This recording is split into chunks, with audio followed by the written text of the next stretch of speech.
સમાચાર મહેસાણાથી જે મહાકુંભમાં મૃત્યુ પામેલા શ્રદ્ધાળુના કરાયા છે અંતિમ સંસ્કાર। વિસનગરના કડા ગામમાં મહેશભાઈના કરાયા હતા અંતિમ સંસ્કાર। મહાકુંભમાં ભાગદોડ દરમિયાન આવ્યો હતો હાર્ટ એટેક। મોટી સંખ્યામાં સગા સંબંધીઓ આગેવાનો પણ ઉપસ્થિત રહ્યા હતા। આરોગ્ય પ્રધાન ઋષિકેશ પટેલ કડા ગામ પહોંચ્યા હતા। મૃતકના પરિજનો સાથે મુલાકાત કરીને સાંત્વના પાઠવી હતી। કુંભમેળામાં થયેલા 30 મોત પૈકી એક મહેશભાઈનું અવસાન થયું હતું। આ ઘટનામાં વિસનગરના નાગરિકનું મોત થતા દુઃખનો માહોલ છે। યુપી સરકારે 25 લાખ સહાયતાની પણ જાહેરાત કરી છે।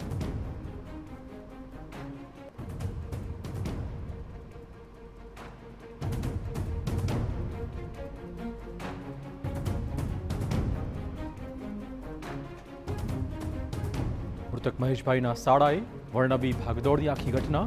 અમદાવાદથી 26 તારીખે 40 લોકો ગયા હતા પ્રયાગરાજ। 27મીએ પહોંચ્યા। બીજા દિવસે 28મી તારીખે આ ઘટના બની। અમારો સંઘ છૂટો પડી ગયો હતો અને એકલા પડી ગયા હતા। મહેશભાઈ પડી ગયા પછી ઊભા જ ન થઈ શક્યા। બધા લોકો એમની પરથી નીકળી ગયા। આ કહેવું છે પ્રત્યક્ષદર્શીનું। એમ્બ્યુલન્સ બોલાવી પરાણી હોસ્પિટલ પહોંચાડ્યા હતા।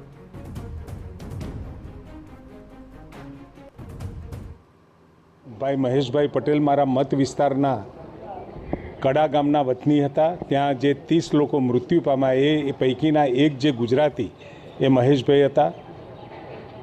આ દુઃખદાયી ઘટનામાં કડા ગામ અને વિસનગરના એક નાગરિકનું મોત થતાં સૌ વિસનગરના અને ગુજરાતના તમામ નાગરિકો દુઃખ અનુભવી રહ્યા છીએ અને ભગવાનને પ્રાર્થના કરીએ કે એમની આત્માને શાંતિ આપે। એટલી બધી ગીર્દી હતી ને એટલી બધી ગીર્દી હતી ને પુષ્કળ ગીર્દી હતી તે બધા છૂટા પડી જવા માંડ્યા અને પછી છૂટા પડ્યા અમે 5 જણા રહ્યા। 5 જણામાંથી પાછા એમ કરતાં 3 જણા રહ્યા અને પછી ધક્કો આવ્યો ને તે બધા એને મૂળ બધા પડ્યા હું ઊભો થઈ શક્યો ને ઊભા થઈ શક્યા।